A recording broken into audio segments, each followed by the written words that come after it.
So I'm going to talk about compassion in relationships in this video, and this is coming from somebody where as I got older, I realized that there were times where I was not sharp enough to figure out when another person was suffering and when I should be feeling compassion for that person.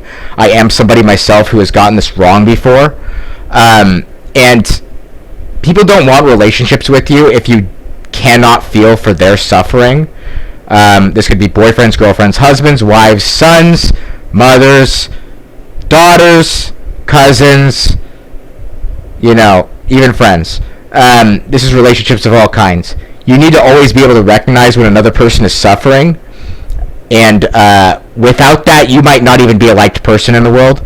Without that, you don't even know that your decision making might not be the best. You don't know when you should be helping or when you should be, having your judgment and your decision making affected by the fact that you recognize when another creature is suffering. And you could use your eyes and just look at marriages that are older and more successful marriages, and you see that those people are better at it than younger people who may have not picked up on this yet in life.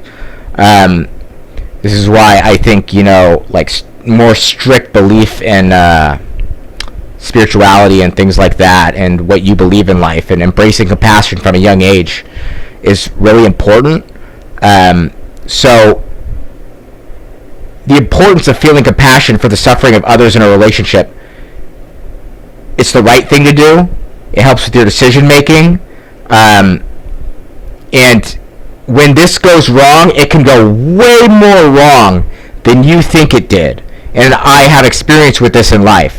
And what I'm telling you does not sound that important, or might even sound rather obvious to some people, but it's not obvious to everybody just because it's obvious to you.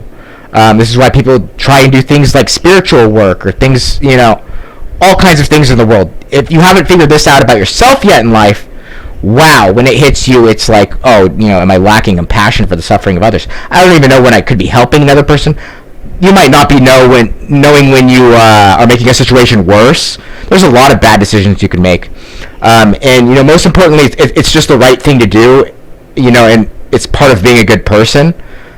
So having compassion for the suffering of others is very important for relationships of any kind.